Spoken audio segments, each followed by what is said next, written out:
Bonjour à toutes et à tous. Donc très heureux d'être parmi vous. Je dois vous avouer ma méconnaissance totale de votre organisation qui m'a paru très importante au regard finalement des responsabilités que vous avez en matière de santé, de solidarité, donc des valeurs qui sont essentielles et dont on va discuter. Et je vous prie de m'excuser, j'ai regardé un peu les lois qui vous concernaient, en plus les lois récentes qui m'ont paru tout à fait intéressante et du côté de la volonté de, on va dire, de bien faire, d'associer et de protéger au mieux les salariés du médico-social, de leur assurer une formation correcte, de sécuriser leur parcours d'emploi, comme il a été dit. Donc tout ça est bien, mais je ne me sens pas les qualités pour porter un jugement sur l'ensemble de ces lois. Donc vous en parlerez et je vous écouterai avec beaucoup d'attention. Voilà, je m'en tiens donc, c'est plus le côté de ma réflexion, du côté de l'éthique et finalement de l'évolution de la notion de soin.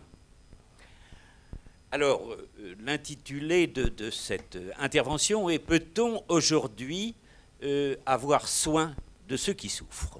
Voilà, et c'est une question que je pose. Et tant de ceux qui pensent, mais Madame la Présidente vient d'y insister, sur le fait que la situation n'est pas simple, n'est pas spontanément favorable à l'évolution et de la qualité des soins. Voilà, j'ai mis en exergue une parole qui termine l'activité littéraire de Marcel Proust, qui est tout à fait intéressante après le temps retrouvé, c'est une notice, où Marcel Proust fait état de son regret, de sa nostalgie, de ne pas avoir pu s'occuper mieux des autres, y porter plus soin. Voilà, c'est assez surprenant dans l'œuvre de Marcel Proust, mais quand on connaît Marcel Proust, on sait d'abord, il est fils de médecin, il est frère de médecin, et c'est une famille qui sera marquée par sa présence dans la santé.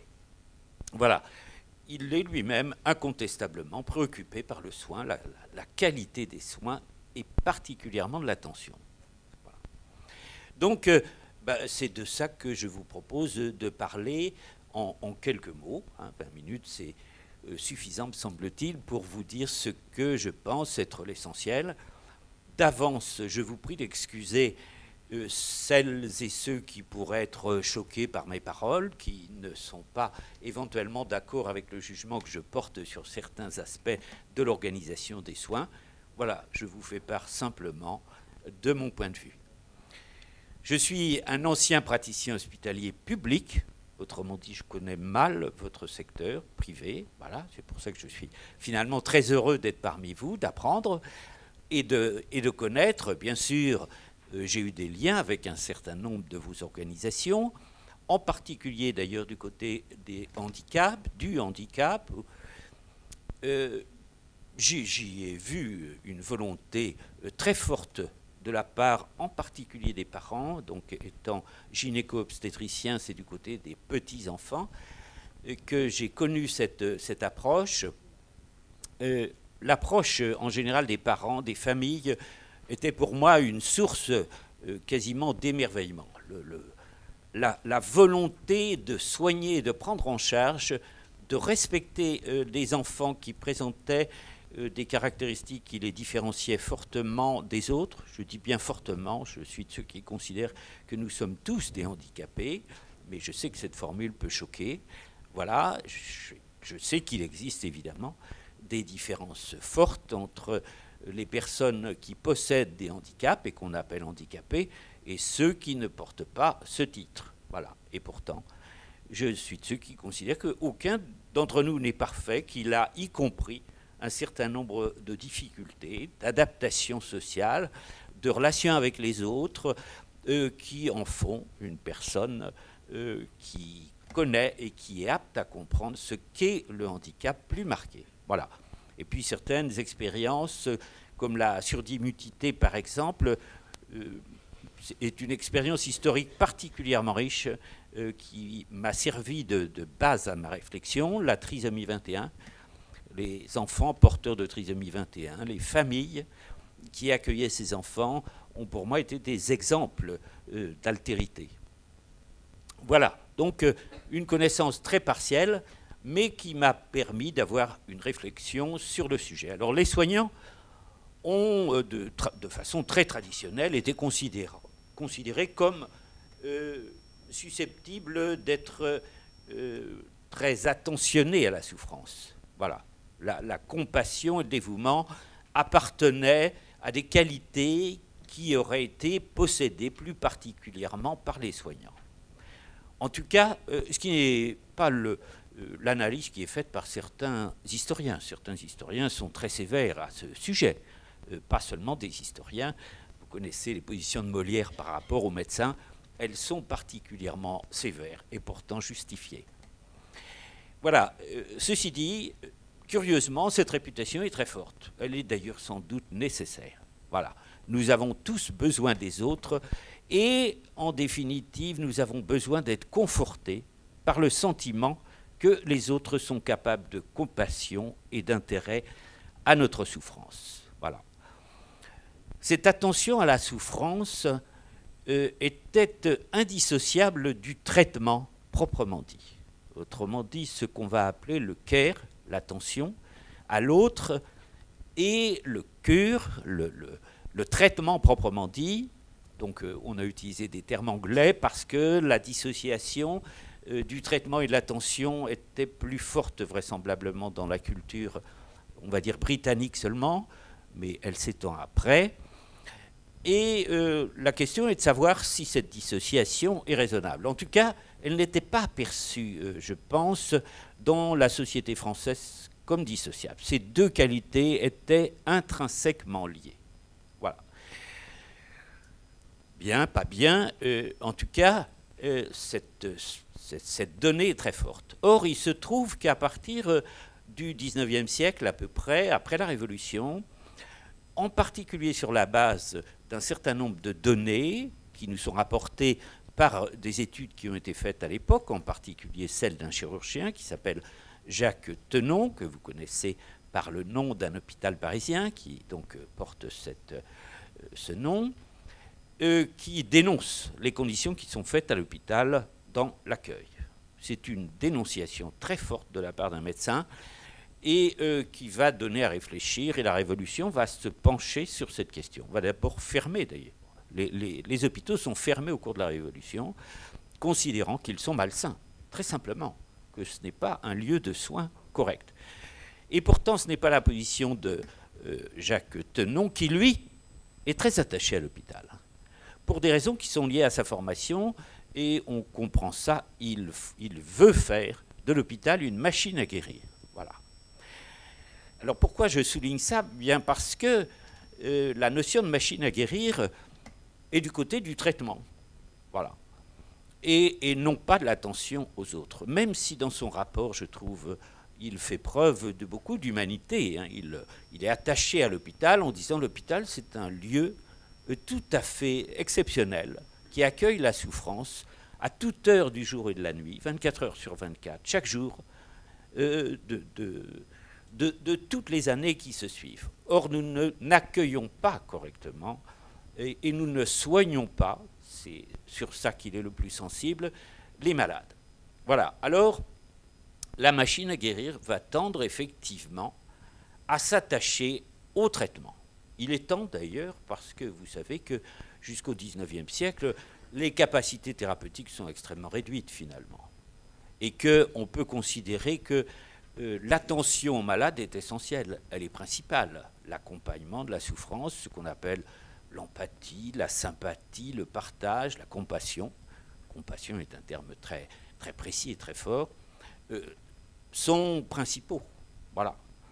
Et donc l'efficacité symbolique du geste, de la parole des soignants est essentielle. C'est en définitive l'équivalent de ce que Claude Lévi-Strauss va appeler l'efficacité symbolique. Eh bien ça, on rompt avec cette donnée pour s'attacher principalement à l'efficacité thérapeutique, c'est-à-dire la capacité de transformer la situation de souffrance d'une personne en non seulement le soulageant, mais en le guérissant. Il faudra du temps pour y arriver. Le XIXe siècle apporte peu de transformations thérapeutiques. Il est du côté principalement préventifs en ce qui concerne l'efficacité sont les vaccins, à partir de la vaccination générienne et puis après les vaccinations de type pasteurienne. Voilà, efficacité tout à fait réelle. Hein. La sepsie va transformer les conditions chirurgicales en particulier. Tout ça pour dire que l'attention aux personnes, aux souffrances, apparaît comme secondaire. On a à ce moment-là des sédatifs relativement puissants, qui sont très simplement la morphine, vous le savez, et qu'on utilise largement. Hein. Voilà, mais en dehors de ça, on est d'une grande pauvreté thérapeutique. De l'attention aux soins, de l'efficacité symbolique, on va passer à l'efficacité donc thérapeutique. Voilà. Et finalement, considérer que l'attention, c'est tout à fait secondaire. Et finalement, on pourrait dire, dans une attitude de modestie, les soignants vont considérer qu'ils ne sont pas meilleurs que les autres. Voilà. Est-ce qu'il y aurait des capacités, on va dire, d'attention qui seraient particulières à certains d'entre nous, sans doute? Voilà. Mais en tout cas, beaucoup de médecins considèrent que c'est secondaire et que l'essentiel, c'est de guérir. Voilà. Et aujourd'hui, ce sentiment est d'ailleurs assez largement partagé. Quand vous avez une femme de 40 ans qui a un cancer du sein, après tout, ce que pensent beaucoup de soignants comme d'administrateurs, mais assez largement dans la société, l'essentiel est de la guérir. Voilà, qu'importe la qualité de la relation qui va se faire entre le malade, la malade et ceux qui l'entourent. Voilà. C'est donc, il y a une transformation qui est tout à fait réelle et qui finalement relativise l'attention. Il y a l'idée d'ailleurs que les mesures de prévention peuvent transformer les conditions de la vie sociale de façon très forte. Les vaccinations l'ont montré, par exemple. Mais on va plus loin, on considère que la prévention, tous azimuts, devrait permettre de réduire beaucoup, en définitive, la pathologie active, aiguë, dans notre histoire. Ceci dit, je suis de ceux qui considèrent que l'attention à la souffrance est une nécessité, quelles que soient nos mesures préventives. On aura toujours de la souffrance dans l'humanité en raison de nos contradictions et surtout de notre finitude, notre rapport au temps. Voilà, autrement dit, il reste, je pense, une attention particulière à l'égard du soin, qui est celui donc de notre capacité à partager, à être en sympathie, à pouvoir répondre à la détresse de tous. C'est notre fonction et c'est la vôtre, si j'ai bien compris. Et de façon très forte. Autrement dit, vous êtes marqué par cette nécessité, sans doute plus que nous, praticiens, soignants dans les conditions aiguës ou chroniques telles qu'on l'a rappelé tout à l'heure. Le médico-social, vos associations sont, pour moi, principalement marquées par l'attention à l'autre. Voilà, peut-être ai-je tort, et vous me direz. Alors, un petit mot d'ailleurs sur les associations, ce qu'on appelle le médico-social, les différentes associations. Je suis de ceux qui soutiennent, et de façon très forte, le concept d'association. Librement constituée sur la base de besoins. Voilà, Hippocrate le disait. Pourquoi la médecine? C'est pas du tout parce qu'on a voulu être des médecins. Non, c'est parce que c'est un besoin et qui réclamait des soins. Voilà. Vous êtes sur ce terrain-là. Hein. Les familles de handicapés, comme je vous l'ai dit, ont réclamé des soins et l'attention. Ont réclamé le respect de la dignité des personnes, ce qui est tout à fait évidemment fondamental. Nous ont montré ce qu'était l'altérité. En définitive, la capacité, ça c'est le point de vue de Lévinas, de faire passer le besoin de l'autre avant ses propres besoins à soi.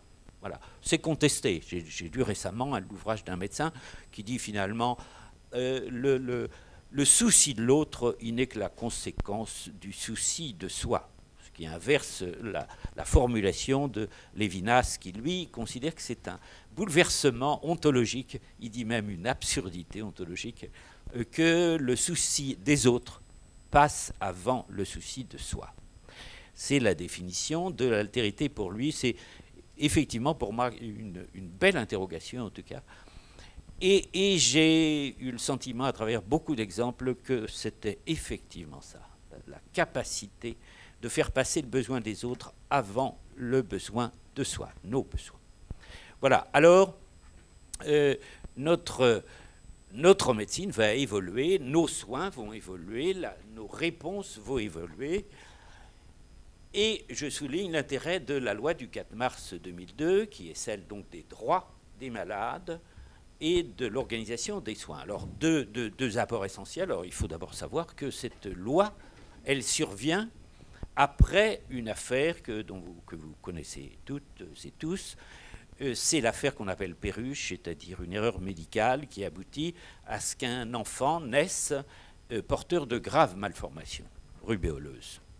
Voilà, cette affaire va déchaîner les passions sur les responsabilités des uns et des autres, aboutir donc à une avalanche de recours judiciaires, voilà, qui font scandale.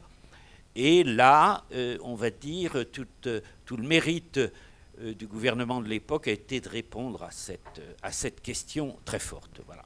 Et donc, c'est les droits des patients. Les droits des patients sont la conséquence de cette affaire Perruche.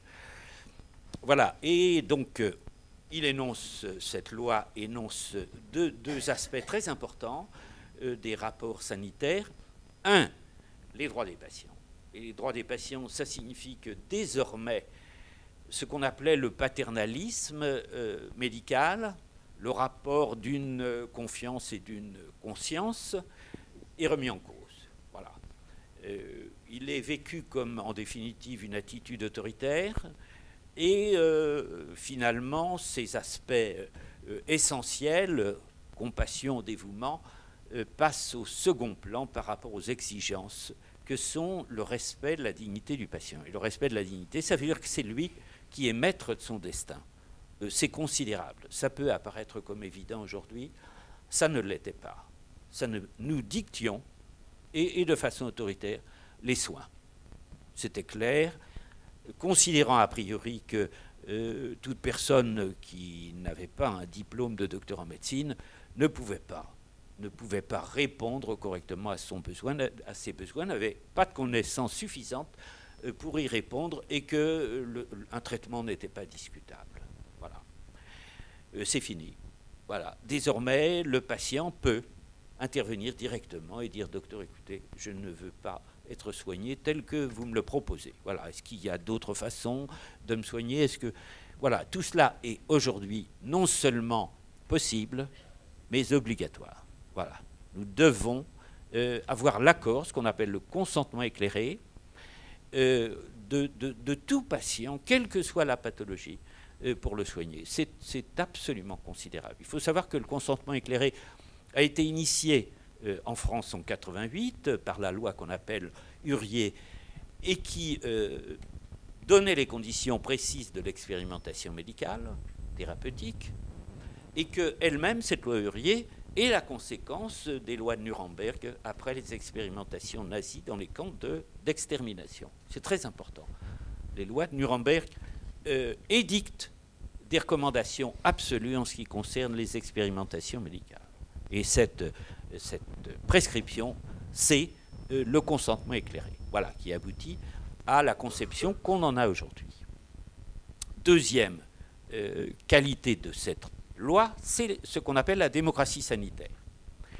Alors, vous savez, le concept de démocratie, c'est un concept compliqué. Nous considérons qu'un certain nombre de pays sont démocratiques et ne le sont pas. Je suis de ceux qui considèrent que la démocratie, c'est une tension permanente dans les sociétés humaines qui vise à finalement assurer la promotion personnelle de chacun dans notre capacité à vivre ensemble, comme le disait Aristote, à bien vivre ensemble. Voilà. Eh bien, le type de démocratie que nous avons, c'est la démocratie représentative, qui fait que théoriquement, chacun d'entre nous ici, sur la base de son vote, est représenté. Et que ces représentants vont décider par des lois les conditions du vivre ensemble et du bien vivre ensemble. Je vais arrêter bientôt. Et donc, cette dimension particulière du bien vivre ensemble qu'on appelle démocratie est aujourd'hui conjuguée sur différents modes. D'ailleurs, j'ai vu, y compris, que la démocratie sociale était une préoccupation de vos associations. Voilà, démocratie sociale et démocratie sanitaire aujourd'hui. Voilà, très curieux, mais finalement fondamental. La place qui est donnée aujourd'hui aux citoyens, appelés usagers si on veut, mais tout citoyen, aujourd'hui, a le droit, dans le cadre d'associations, de faire part de sa volonté de défendre ou d'assurer la promotion d'un aspect particulier de la santé. Et sont nées beaucoup, avant la loi de 2002, des associations, justement, défendant les droits des patients, des personnes handicapées. Et ces associations, il a bien fallu finir par les reconnaître, ce qui était le cas dans le cadre de la loi 1901. Mais il se trouve que ces associations sont devenues très importantes aujourd'hui, responsables d'institutions, quand j'ai vu un peu les institutions qui composaient votre union, URIOPS, dites-vous, j'ai réalisé l'importance de ce secteur considérable. Hein. Bon. Voilà, donc la reconnaissance en était nécessaire. Alors vous êtes devenus, d'ailleurs, les associations sont devenues des institutions, des établissements, voilà, qui elles-mêmes sont soumises aux mêmes conditions, en définitive, que les conditions sanitaires générales. Autrement dit, vous avez aujourd'hui des institutions qui comportent des commissions de relations avec les usagers. Voilà, très vraisemblablement, en tout cas, j'en connais. Voilà, donc, voilà une situation nouvelle.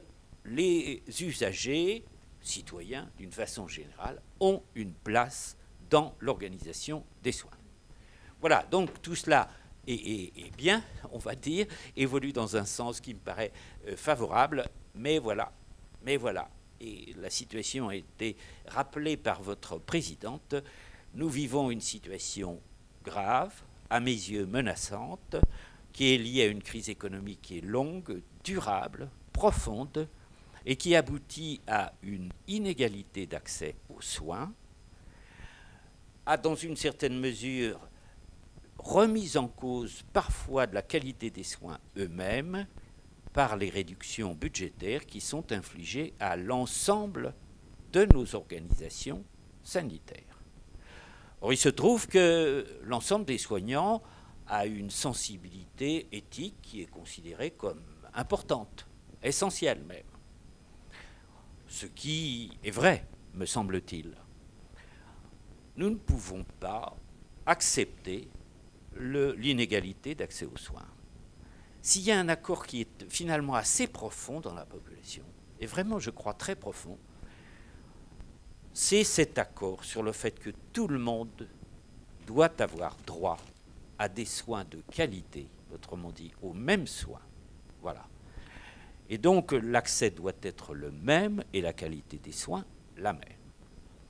Nos institutions, établissements, organismes divers, et vous êtes touchés directement par ce phénomène. Je connais quelques associations et qui le disent très clairement. Les réductions budgétaires dans la santé entraînent un certain nombre de menaces pour l'attention aux soins. Voilà pourquoi je posais la question, est-ce qu'aujourd'hui il est encore possible de soulager la souffrance ?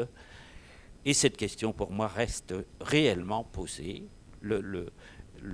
L'analyse de la situation que je fais n'est pas optimiste, elle est plutôt pessimiste. Elle nous enfonce, et les données de la littérature, tant économique que sanitaire, montrent bien que l'inégalité d'accès aux soins s'aggrave et que l'attention à la souffrance est mise en cause, en particulier par les réductions qui sont imposées aux soins. Je n'en dirai pas plus parce que je crois que j'ai atteint la limite, voilà, et peut-être dépassé même.